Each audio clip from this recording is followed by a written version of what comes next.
Hey, welcome back to Boxes and Bubbles, where today we're taking a look at The Department of Truth, number 17 from Image Comics. Written by James Tynion IV, art by Jorge Fornés, colors by Jordie Bellaire, and letters by Aditya Bidikar. The Department of Truth, for those who haven't read it, comes at a perfect time. It deals with conspiracy theories and their effects on the world, their literal, physical effects. In the very first issue, we learn that if enough people believe something, it becomes the truth. While philosophically we can say that in real life, whatever you truly believe becomes the truth, at least for yourself, in this book, mass belief alters reality itself. The first issue deals with a flat Earth, and due to a sudden sharp rise in flat Earth believers, a flat Earth physically manifests. As the series continues, it looks at other well-known conspiracy theories: Bigfoot, Mothman, the Men in Black, and one I'd never heard of as a British person, Denver International Airport, which honestly had it coming. The titular Department of Truth is an agency which exists to manage these theories, lest they become dangerous. It's a fascinating story, and though James Tynion IV is a writer well known for consistently putting out well-written books, I'd have to say that this is my absolute favourite of anything he's worked on. What makes the story of the Department of Truth so special is that it takes this already interesting and extremely relevant idea, but comes at each theory in a different way, a bit like an anthology, but one that's held together by an overarching plot. There's tragedy, irony, and terror in these stories, with the added weight that the basis for each one of these is drawn from real life. There are real people who believe these things. It's been educational and gripping from the very start, and the heady philosophical concept has been expertly managed. The artwork goes through style changes as the time periods change, which lends so much atmosphere to the story. And when the story flashes back to the past, as in this issue, it takes on a much more serious and uniform style, which I think works well with the more realistic conspiracy. If I've sold you on it, I'd suggest stopping here and checking it out. I'm not exactly going into spoilers from now on, but I will be giving away some information that the series keeps from you at the very start. It's not strictly speaking spoilers for anyone who's been reading the series either, because while this issue does take things we already know, it makes us look at them in a way that we perhaps hadn't considered before. Let's get into it. From early issues, we start to learn about a rival organization, Black Hat, who are initially painted as intentionally stirring up conspiracy theories. Over time, that gets called into question, to the point that now the morals of both groups, the Department of Truth and Black Hat, feel quite ambiguous.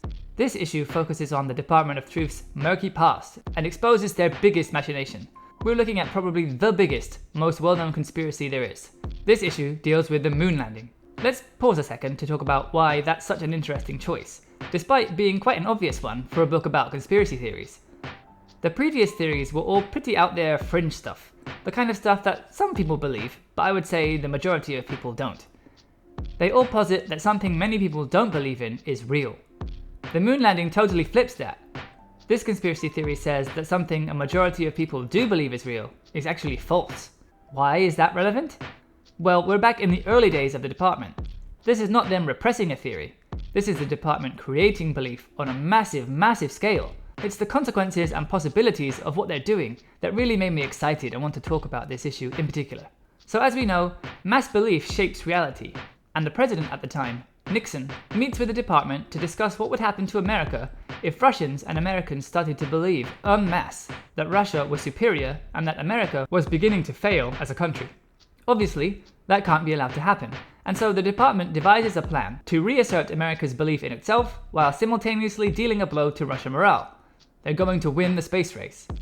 And they do exactly what real-life conspiracy theorists suggest happened. They hire Kubrick and they fake the moon landing. They broadcast it to 650 million people, most of whom believe, or want to believe, in what they're seeing. And so the lie becomes the truth. But there's more to it than that, things I hadn't considered before, and things that this issue makes a point of explaining. For this to have happened, the difficulties of making it possible have to be overcome. There are sciences and technologies that need to be developed, and mathematical problems that need to be worked out. The moment the moon landing happens, history is rewritten and reality is changed. Those problems are retroactively solved. The end result of a process is achieved without the process ever having taken place. Except now, because enough people believe in the outcome, the process did take place. The same is true of the events that didn't take place under this new belief. Any evidence of the staging of the moon landing is erased.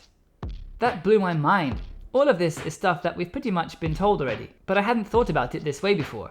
With enough belief behind it, large-scale changing of the truth becomes magic. There are countless opportunities that come from that, and it quickly becomes a dangerous thing to play with. Previous issues had taken place many years after this, and the department has never done anything similar again, as far as we know. There are only 2 other theories that I can think of which fit the same pattern. Something that happened and is generally regarded on a large scale as true, though there are groups who claim it to be false, and those 2 things are 9/11 and COVID-19. The moon landing is far enough in the past that I think it's a relatively safe topic to tackle, but I'd be extremely surprised and impressed if this comic was able and allowed to take on those 2 subjects. Whether it goes that way or not, the possibilities have just wildly increased, and I'm itching to see where it takes the series. The possibilities for this comic just went crazy, and I can't wait to see what happens next. That's all for this time though. If you want to hear about some more comics that came out recently, make sure to check out the rest of my channel and follow me on Twitter at @BoxesandBubbles to hear about all the comics I read but didn't have time to make videos for. That's all for this time, but I'll catch you next time from my new apartment. Yay!